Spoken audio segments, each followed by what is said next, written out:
pembahasan tentang budaya positif. Ini adalah salah satu tugas CGP, yaitu aksi nyata di modul 1.4. Apakah makna budaya positif? Apakah contoh penerapan positif yang telah kita terapkan? Nah, ini adalah hal yang akan kita bahas di pertemuan kali ini. Budaya positif di sekolah yaitu nilai-nilai kebiasaan seperti kita mungkin kita semuanya sering melaksanakan budaya positif ini di dalam kelas maupun lingkungan sekolah. Nah, di sini budaya positif ini ada salah satu perubahan paradigmanya. Selanjutnya adalah, nah ini adalah menurut filosofi pendidikan Ki Hajar Dewantara yang pertama. Dalam budaya positif itu bukan teori tabula rasa. Kemudian semua anak terlahir dengan bakat masing-masing, ya, yang sering kita ketahui bahwasanya setiap siswa itu pastinya berbeda-beda sesuai dengan karakternya masing-masing. Kemudian pendidikan juga adalah salah satu pendidikan perubahan sebuah budi pekerti. Kemudian tugas guru menuntun bakat tersebut agar anak tumbuh dengan sesuai dengan minat maupun bakatnya anak-anak masing-masing. Kemudian guru juga ibarat petani, anak ibarat biji jagung. Jadi menurut Ki Hajar Dewantara itu mengibaratkan seorang guru itu adalah seperti petani, ya. Jadi petani itu jika menanam padi, dia akan merawatnya sesuai dengan karakteristik padi. Kalau menanamnya jagung, pasti perawatan juga sesuai dengan jagung. Jadi sesuai dengan karakternya tumbuhannya yang ditanam. Begitu juga seorang pendidik, karena yang dihadapi adalah anak yang mempunyai potensi berbeda-beda, tentunya harus disesuaikan dengan potensinya anak-anak masing-masing. Menurut teori kontrol, semua perilaku itu memiliki tujuan. Jadi yang dilakukan anak, ketimpangan atau menyimpang itu sebenarnya bukan sebuah kesalahan, tetapi mempunyai semuanya itu adalah mempunyai sebuah tujuan. Yang selanjutnya adalah orang lain bisa mengontrol saya. Nah, kemudian menurut teori kontrol, hanya Anda yang bisa mengontrol diri Anda. Jadi pada saat kita misalnya menyuruh anak ataupun mengatur anak, itu sebenarnya bukan kita bisa mengontrol anak, tetapi anak itulah karena mau mengikutinya. Jadi ada yang terpaksa, ada yang takut, ada pun yang ikhlas atau melakukan sendiri. Jadi bukannya kita bisa mengontrol anak, tetapi pada dasarnya itu yang benar adalah siswa tersebut mau melakukannya. Kemudian saya pemaksaan ada pada saat rujukan gagal.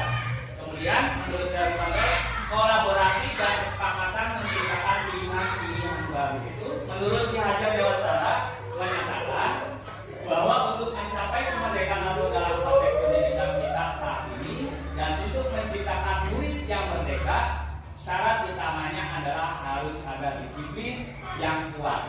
Disiplin yang dimaksud adalah disiplin diri sendiri. Jadi disiplin di sini itu bukan kita yang mengatur atau mengontrol, tetapi disiplin di sini yaitu datangnya dari diri sendiri atau dikenal dengan motivasi internal. Selanjutnya adalah teori motivasi perilaku manusia. Di sini ada 3 ya. Yang satu motivasi eksternal dan motivasi eksternal juga. Motivasi eksternal itu ada 2. Yang pertama adalah karena untuk menghindari ketidaknyamanan atau hukuman. Biasanya anak itu berpikir apa yang akan terjadi apabila saya melakukannya. Jadi motivasi eksternal. Jadi datangnya itu anak itu melakukan sesuatu atau aturan itu biasanya dari luar. Apa sih yang akan saya dapatkan? Nah, itu adalah salah satu motivasi eksternal. Yang kedua ini juga motivasi eksternal juga, yaitu untuk mendapatkan imbalan dari orang lain. Kalau yang tadi karena hukuman, takut dihukum, takut inilah. Yang kedua masih eksternal, yaitu apa sih yang saya dapatkan nanti? Biasanya penghargaan. Nah ini juga motivasi eksternal. Nah yang paling ideal, yang paling kita untuk motivasi pada anak adalah yang terakhir, yaitu motivasi internal tujuan disiplin positif. Jadi tujuan disiplin positif ini adalah motivasi internal anak tersebut. Yaitu apa sih? Untuk menghargai diri sendiri, menjadi insan sesuai harapan kita. Jadi biasanya berpikir seperti anaknya, saya akan menjadi orang yang seperti apa bila saya melakukannya. Jadi pada saat siswa sudah berpikir kalau saya melakukannya, kemudian seperti apa bila saya akan melakukannya. Jadi lebih datangnya itu dari diri sendiri, dari dalam sendiri atau motivasi internal. Jadi yang biasa sering kita ketahui atau lihat adalah motivasi eksternal, yaitu datangnya takut karena hukuman ataupun karena pengen dapat hadiah. Makanya ada juga yang berpendapat ranking itu kurang tepat, karena itu adalah salah satu penghargaan dan biasanya ranking juga bisa mengakibatkan hubungan antara teman itu kurang baik. Makanya ada yang bisa berkecil hati,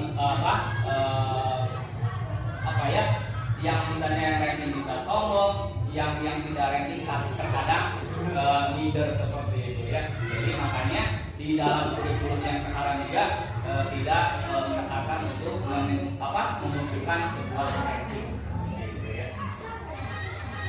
Selanjutnya yaitu keyakinan kelas, usaha dan penghargaan ya. Mengapa tidak peraturan saja? Mengapa harus keyakinan kelas? Nah, ini ada beberapa pertanyaan yang biasa kita alami. Mengapa kita memiliki peraturan harus menggunakan helm bila mengendarai kendaraan roda 2? Nah, kemudian yang kedua, mengapa kita memiliki peraturan 3M? Menggunakan masker, mencuci tangan maupun menjaga jarak 1,5 meter. Dan yang ketiga, mengapa kita memiliki peraturan harus datang tepat waktu pada saat mengikuti pelatihan? Ini adalah beberapa pertanyaan-pertanyaan yang sering kita alami, yang sering kita lakukan di kehidupan sehari-hari. Untuk mendukung motivasi intrinsik, kembali ke nilai keyakinan lebih menggerakkan seorang dibandingkan mengikuti serangkaian peraturan-peraturan. Jadi biasanya kalau di sini yang pertama mengapa kita memiliki peraturan harus menggunakan helm. Biasanya kalau anak itu atau orang yang mempunyai motivasi internal itu biasa alasannya berbeda dengan yang eksternal. Coba, ada yang tahu nggak? Kenapa alasannya misalnya nih panen ini? Kenapa harus menggunakan helm? Kalau yang motivasi internal mungkin lebih ke keselamatan. Ya. Tapi beda dengan yang motivasi eksternal. Nanti karena ada polisi gitu. Oh, mantap. Ya seperti itu ya, betul. Jadi kalau internal itu biasanya karena keselamatan. Kalau yang eksternal biasanya kalau supaya tidak hilang, ya supaya tidak disedot sama polisi, gitu ya. Jadi seperti itu. Jadi pertanyaan ini adalah bisa menunjukkan, bisa mengetahui dia itu motivasinya dari diri sendiri atau dari luar, eksternal maupun internal, seperti itu ya. Itu contohnya. Nah di sini kita menghadirkan sebuah keyakinan kelas. Yang bagaimana sih keyakinan kelas itu? Keyakinan kelas itu adalah nilai-nilai kebatinan atau prinsip-prinsip universal yang disepakati bersama secara universal, lepas dari latar belakang suku, negara, bahasa maupun agama. Jadi biasanya keyakinan kelas itu yaitu motivasi internal. Jadi bukan dari guru harus tepat setia, harus tepat waktu, jangan berisik atau apa. Tetapi keyakinan kelas itu adalah datangnya dari siswa yang bisa kita sepakati bersama-sama. Dan biasanya kalimatnya itu tidak khusus, tapi lebih umum kalau yaitu di universal. Menurut dosen, yaitu keyakinan akan lebih memotivasi seseorang dari dalam atau intrinsik. Seseorang akan lebih bersemangat untuk menjalankan keyakinannya daripada hanya sekedar mengikuti serangkaian peraturan. Kita juga biasanya kalau kita yang ide kita sendiri, biasanya kita lebih semangat untuk melakukannya. Tetapi biasanya kalau datangnya dari luar, biasanya kita kurang memiliki. Makanya pentinglah keyakinan kelas di dalam kelas itu, supaya apa? Siswa itu memiliki. Nah ini kan dari saya ini atur keyakinan kesepakatan bersama. Jadi menurut dosen itu pada saat keyakinan kelas diterapkan itu akan lebih efektif daripada peraturan yang kita bikin, harus ini, harus itu, harus ini. Biasanya siswa itu kurang memiliki. Nah, Tapi kalau dari kita bimbing, kita arahkan siswa mengeluarkan sebuah keyakinan bersama, itu biasanya lebih efektif untuk melakukan kegiatannya ataupun keyakinannya masing-masing. Selanjutnya, bagaimana sih pembentukan keyakinan kelas?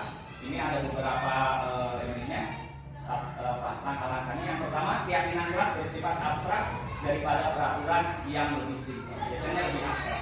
Kita saling menghargai, jadi lebih abstrak. Tidak, misalnya kita datang jam sekian ataupun kita harus salaman, itu lebih umum kalau keyakinan kelas. Yang selanjutnya adalah keyakinan kelas berupaya pernyataan yang universal, lebih umum. Kemudian pernyataan keyakinan kelas senantiasa dibuat dalam bentuk positif. Selanjutnya, keyakinan kelas hendaknya tidak terlalu banyak sehingga mudah diingat dan menghafal.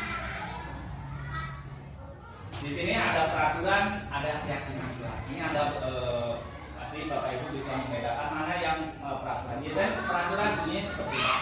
Selalu kembalikan buku ke tempatnya. Jadi menekan biasanya sifatnya itulah perintah ya. Kalau keyakinannya bisa langsung tanggung jawab. Jadi lebih umum tanggung jawab. Jadi kalimatnya itu lebih umum. Yang kedua, dilarang mengganggu orang lain. Perintah biasanya langsung. Kalau keyakinan kelasnya adalah menghormati orang lain dan diri sendiri. Jadi lebih umum dan lebih mudah diingat. Itu keyakinan kelas. Hadir di sekolah 5 menit sebelum pembelajaran dimulai. Nah, bentuk keyakinannya adalah menghormati orang lain, komitmen pada tujuan. Itu adalah perbedaan antara kalimat, peraturan kelas, dan keyakinan kelas. Dan cara ini. Kemudian dihukum oleh penghargaan. Nah, ini juga bahwasanya di sini penghargaan juga akibatnya itu ada hal yang kurang baiknya juga. Biasanya pengaruh jangka pendeknya dan jangka panjang. Ya, pada saat dapat ranking biasanya motivasi, tetapi pada saat menurun terkadang anak juga akan menurun motivasinya. Jadi penghargaan itu juga kurang baik dalam penerapan disiplin. Kemudian penghargaan menghukum, penghargaan mengurangi ketepatan, penghargaan tidak efektif, penghargaan merusak hubungan. Ini juga ya tadi yang sudah dicontohkan. Terkadang antara yang ranking dengan ranking hubungannya kurang baik. Nah, itu akibat dari penghargaan tersebut. Nah, ini sekarang waktunya untuk kuis ya. Di sini ada tindakan guru. Nah, nanti Bapak Ibu menuliskan pertanyaan yang pertama ini termasuk hukuman atau konsekuensi. Ya, ada 1, 2, 3, 4, 5, 6.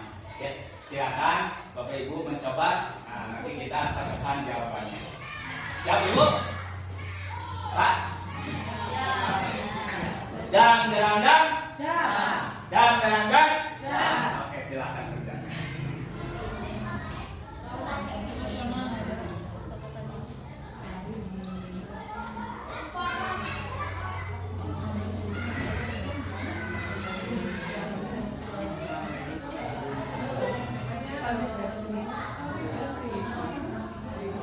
Ya, sudah belum?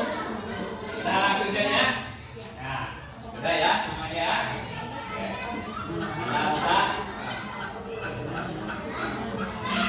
Ya, yang pertama adalah hukuman. Ya, oke.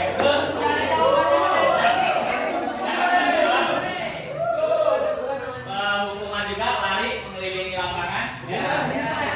Murid diminta push up. Hukuman juga menggantikan kertas tugas. Ini konsekuensi. Ya. Oke. Membersihkan tumpangan air di meja. Ini juga konsekuensi. Dan yang murid disuruh itu hukuman. Dan yang terakhir adalah lari mengelilingi lapangan 2 kali karena terlambat 10 menit untuk pelajaran video. Itu juga konsekuensi. Oke. Gimana? Cocok semuanya? Oke, terima kasih. Inilah perbedaan antara hukuman dan konsekuensi. Yang pertama, sesuatu yang meyakinkan. Biasanya hukuman itu meyakinkan. Karena apa? Tidak sesuai dengan kemauan kita. Kalau konsekuensi adalah sesuatu yang harus terjadi. Beda ya. menyakitkan dengan harus terjadi. Yang kedua, membuat anak sakit fisik maupun hati. Ya, kalau fisik berarti ya fisiknya. Kalau dengan kata-kata verbal biasanya hatinya yang akan ini ya. Jangkanya bisa lama terkadang kalau orangnya yang sensitif atau itu bisa lama ya. Tetapi kalau konsekuensi adalah membuat anak merasa tidak nyaman dalam jangka pendek biasanya karena dia sudah mengetahui itu konsekuensi ya. Kemudian anak membenci kedisiplinan, anak menghargai disiplin. Kemudian paksaan, stimulus, tanggapan dan selanjutnya adalah marah, rasa bersalah, dipermalukan, merasa tak dihargai, biasanya seperti itu ya kalau hukuman itu. Dan yang terakhir adalah kehilangan, tidak nyaman, diasingkan untuk sementara. Ini adalah antara hukuman dan konsekuensi ya. Terima kasih Bapak Ibu semuanya.